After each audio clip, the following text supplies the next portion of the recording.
What Larissa and I are going to talk about today is a project that we're currently doing. It's called Project FAIR.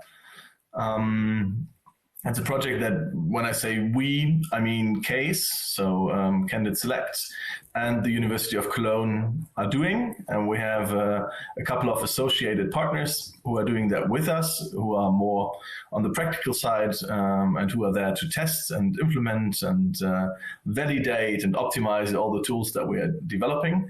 Those are Deutsche Telekom, Simon Kucher and Partners, or Simon Katscher, FIGA, which is a hidden champion from Germany. They're doing pipes, and they're located in the beautiful area of the Sauerland.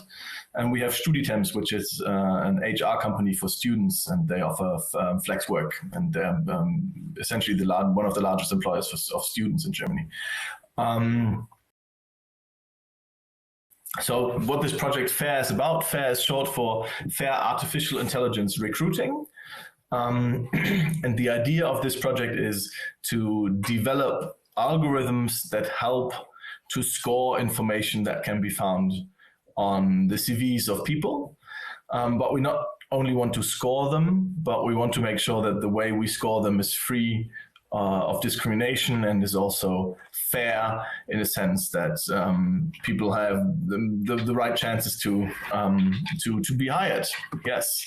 The project is generously funded by the German state that CASE and the University of Cologne are located in, which is North Rhine-Westphalia, NRW, and it's co-funded by the European Union. And we're receiving money to research these things this year and the next year. So the funding period is from January 2020 until the end of 2021. So we just started the project, and we would like to give you a short overview what the project is about and what we already developed and what the ideas are. Josh already did that, so just that you know who is talking to you at the moment. Let me introduce the two of us. I'm Philipp. I am one of the three founders of Candidate Select, and I'm also a research fellow at Maastricht University. So in that sense, I'm also a colleague of Kim. And I'm talking together with Larissa. She's a researcher at the University of Cologne, and she's working together with us on the FAIR project. Where do we start? We can start to look at algorithms in recruiting. What is the status quo? How are they perceived? And we see, and this is other researchers that found this, we're just quoting here, that 81% of recruiters think that AI will be crucial in the future, but a majority of them say they have limited or no knowledge. So that's potentially a problem if people think something is important but have limited knowledge on it.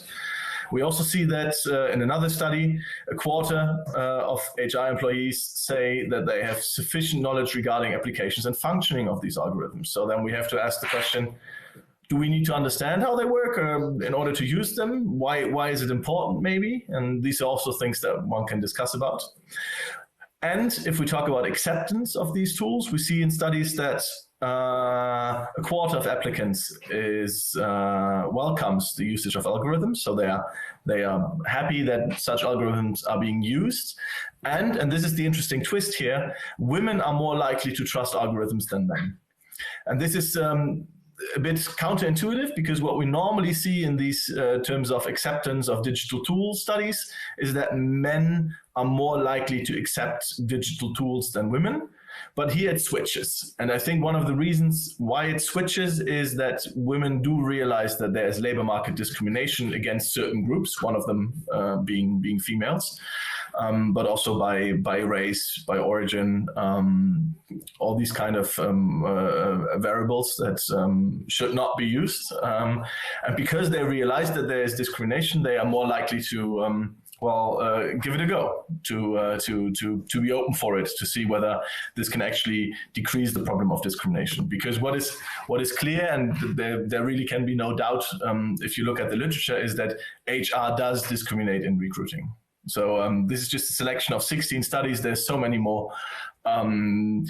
The earliest studies that have been done were studies where researchers created CVs that were not real, and they sent them out to job openings, and they could only, because they were not real, they could just change tiny little details, so leave everything the way it was, the same type of education, the same job experience, everything the same, just change the name or change the gender and see what happens. And from these studies, we know that there is discrimination, and the discrimination is largest the further the recruiter is away from the applicant. So if you are in a one-on-one situation in an interview, something like what Jonas just talked about, then there is less discrimination because you're closer to the applicant, and it's much easier to get rid of your biases than when you're just screening CVs. So when you're just screening CVs, your information is much more limited because you can only see what's on the paper. And we do see in the literature that this typically leads to more discrimination. So there's, I think the applications of algorithms, and this is also in line with what Jonas just said, is largest in early steps of recruiting. So of course you want to talk to the person at the end of the recruiting process, and of course you want to get to know the people you're hiring, you're going to work with in the future. I mean, that's very natural. But we do see that these biases still exist, and they are largest at the early stages. So this is where we should think about how algorithms can help. What are we going to do in the FAIR project? Well, we're going to look at everything that can be found on a CV. So here we have an example CV, unfortunately in German still, I just noticed. So we have Sophie. Sophie is applying at your company, and Sophie has different things on her CV. So she did a certain type of education, she has a certain work experience, she engaged in certain social activities, and of course she has skills, language skills, IT skills. So how do we look at these things, and what can we do in order to score them? If we talk about education, I think the talk that Jan, my co-founder at CASE, gave earlier gives you a very good impression about what can be done in order to score education appropriately. Work experience, so I'm going to skip education a bit here because we already had the talk on that. Work experience is something we are strongly working on at the moment in the FAIR project. So we're currently trying to build tools that help us score and understand work experience as it can be seen on a CV. So I'll have a slide on that just after this one. But other things are also very interesting. So social activities, are they only desirable from a societal perspective? So is it good that people do this from a perspective of society as a whole, or are people who engage in certain social activities, are they also more productive?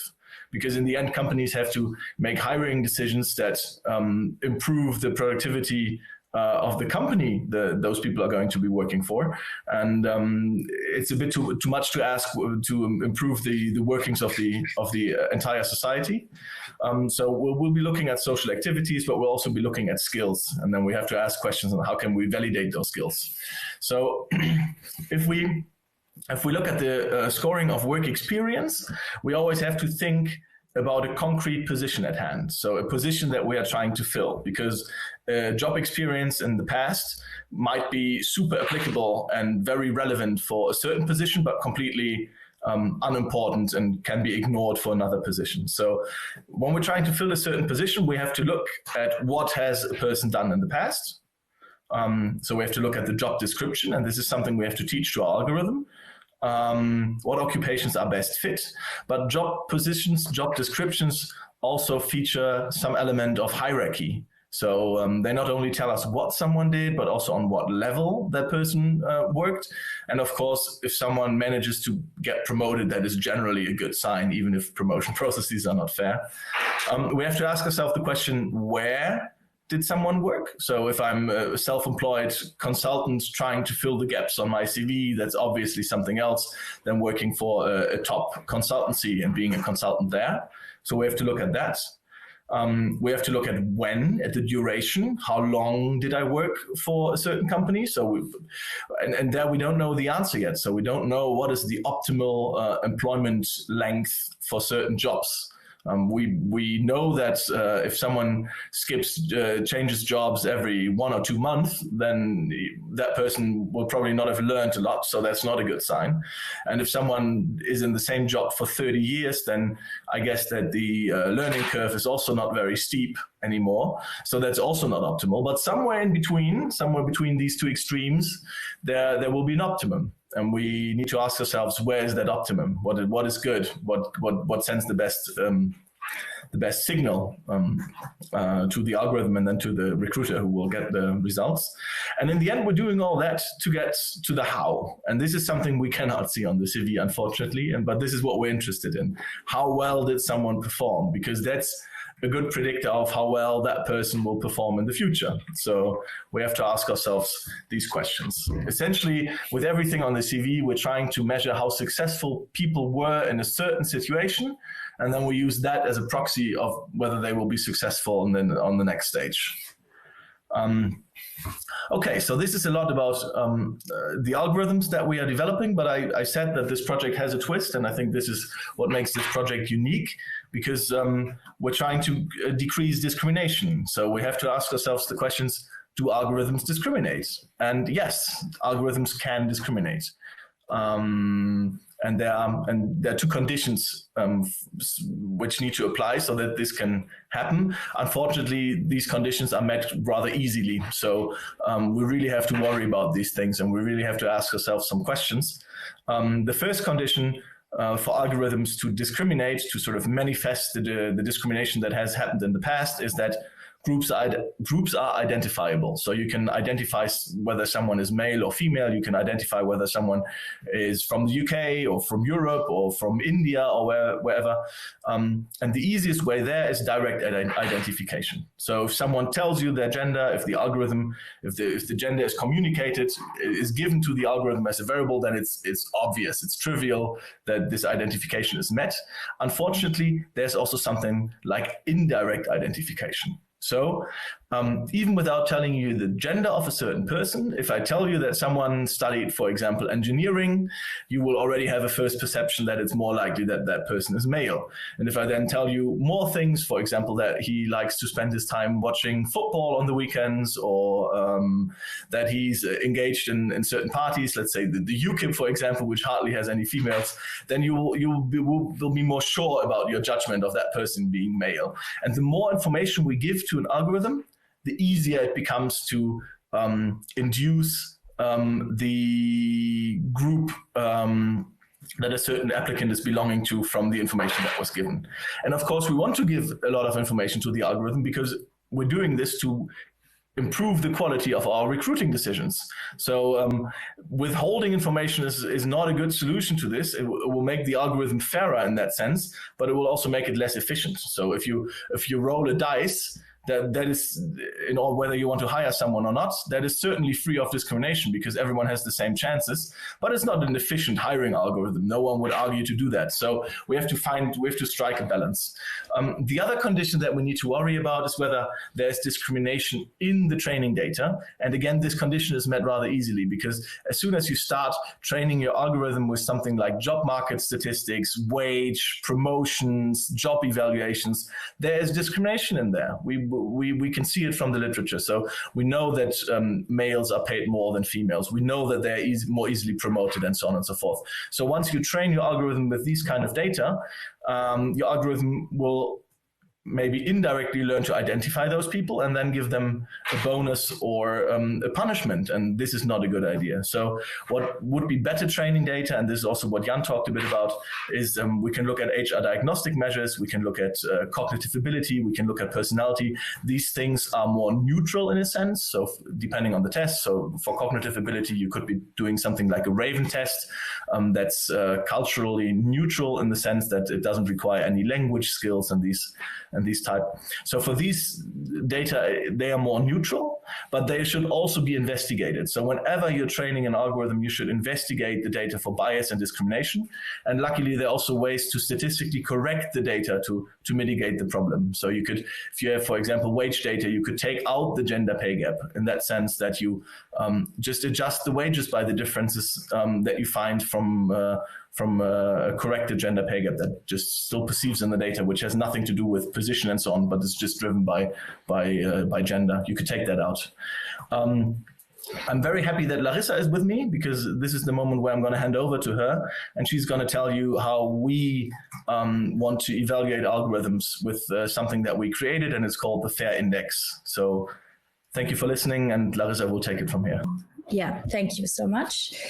So as said, I will continue now, and I will want to shed light on how we can continuously evaluate algorithms and selection processes. Globally, but also in Germany, digitization is moving forward. So in this regard, inequalities become more transparent, but certain processes are also lacking of transparency, although you might expect that it is increasing. So especially the labor market is facing new challenges there. And one term that you hear often is equality of opportunity, and this is also implemented in law now. For instance, the United Nations implemented equality of opportunity for women in their Sustainable Development Goals, and Germany has the General Equal Treatment Act, which gives the employee substantial rights. This act says that characteristics such as gender, origin, or religion must not cause disadvantages. So there's a lot of reasons to make recruiting fair, because you can have an efficient selection procedure which is legally complying and implementing equality of opportunity instead of just talking about it. Can you skip the page? In order to evaluate whether and to what extent algorithms contribute to improving equal opportunities, you need a fundamental understanding of discrimination. So this calls for concrete definition of the term. And fairness is often a complex concept, so it can be very difficult to develop an objective standard. For example, different treatment of men and women on an individual basis may be conceivably justifiable, provided it counteracts existing discrimination. So you can see here that it is not necessarily the same to have a fair hiring process than one that does not discriminate. So you can call a hiring process fair if you choose the optimal candidate for every vacant job, so there are no wrong decisions. On the other side, your hiring process is free of discrimination if characteristics that are sensitive to discrimination did not play a role in choosing this optimal candidate. So there can be wrong decisions in general. And besides of all this regulatory and different concepts of fair and discrimination, it is not easy to answer the question how a company should make legally compliant, efficient, and fair decisions. So that's why I want to show you some different models of discrimination in the following. If you want to model the selection procedure, it would first look fairly simple. So in general, it's a binary decision. So you observe if the person was hired or not. But there's a second stage. So the person can be suitable or not suitable. And different aptitude testing methods or the K-score can be used as an approximation for expected performance of the candidate. And out of these 4 possible outcomes, you can see the so-called confusion matrix. And of course, the goal is to find the optimal candidates, which you can see on the diagonal of the true positives and the true negatives. This is what we also know as a fair hiring process, in a sense that there are no wrong decisions. And you can also see the false positives and false negatives. These are the candidates that are mistakenly hired or mistakenly not hired. This would represent the equality of opportunity. And that's what's also costly for the firm, as the process is not fair or efficient. And out of this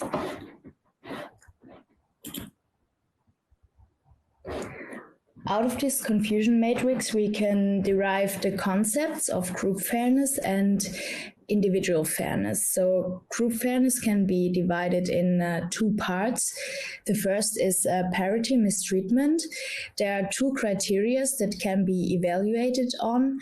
The first one is accuracy, and accuracy examines differences in the true positives and true negatives between groups, for example, men and women, whereas equality of opportunity examines the differences in false positives and false negatives, because these represent foregone chances of individuals. But added up, it can be really costly as a company, as you want to hire the optimal candidate, of course. The other thing is called parity impact, and this is often known as quota or statistical parity. So this metric focuses on the acceptance rates of individuals, so the ones who are hired, which is the false positives and the true positives. And the concept of individual fairness requires that candidates deserving similar outcomes also receive similar outcomes. We want to focus on group fairness and equality of opportunity, as already said. The concept explained so far can be used to continuously evaluate algorithms and hiring processes in general. And here you can see a circle that accompanies the process. The first step is to ask the right question. And after that, it's possible to identify and edit the training data required to answer that question. A third step would be that you implement your machine learning algorithm. And the fourth step is that you give new data to the trained model and you receive some prediction. And in the fifth step is where the FAIR index can be applied. Whilst evaluating the model, you can see how good it works and if it contains some discrimination. And if so, you can hop back to step 3 and potentially tune your model and so on. And as a last step, you can apply the model.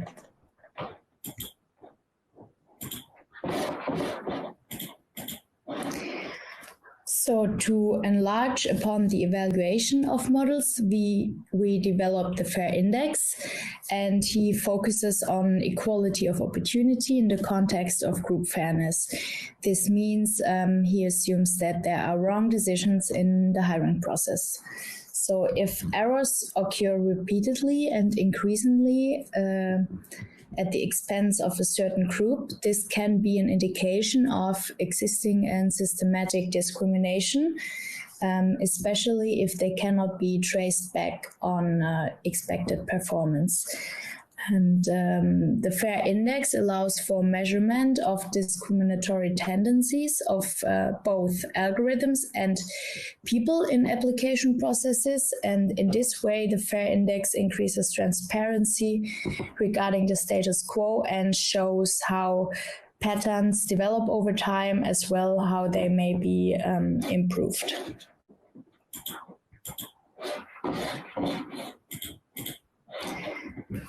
So I've talked a lot about equality of opportunity, and here you can see in a decision tree what it means. So an individual can either be hired or not, and equality of opportunity focuses on the decisions which that fall into the red arrow. And this means either a non-suitable person that was hired or a suitable person that was not hired. And that concept can be expanded to the group fairness case. Then you would detect discrimination against women, for example, if all the mistakenly non-hired women were replaced with mistakenly hired men. And otherwise, if mistakenly non-hired females are replaced with mistakenly hired women, this would not be discrimination in the context of the group fairness we consider here.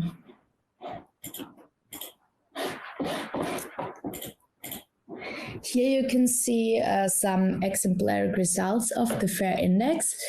The FAIR Index shows the extent of discrimination on a scale from -100 to 100, and here you can see it for two sensitive variables, which is gender and origin, but it is easily expandable for other sensitive characteristics as long as the data entails it. So a value of 0 means that wrong decisions are not at the cost of a specific group, and vice versa, it is with rising or falling values. And another important point I would like to mention is that the FAIR Index takes into account selection, because of course it matters how many people applied. So if more men apply to a vacancy, it's natural that as a result, more men are hired given the same qualification across the gender. So in the age of digitization and the internet, the cost to make an application is falling. So thus recruiters face hundreds more resumes than before. And there are a lot of reasons to use the advantages of automation in the hiring process, because one can increase efficiency of the selection process and screen a CV in a matter of seconds. And thereby you can increase your transparency and also the information that a CV entails, for example, with the case score. And also, I would like to mention that most humans do not intentionally discriminate. There's a lot of unconscious bias and processes going on. Therefore, it makes sense to use the neutrality of the algorithm in situations where it makes the most sense. For example, at the beginning, when there's a lot of CV screening, and then afterwards combine it with the empathy humans bring into the recruitment process. And if you find this interesting and you want to have a little fair check on your existing selection process, I am happy if you contact me afterwards, and I'm happy to support and help. So thank you for listening.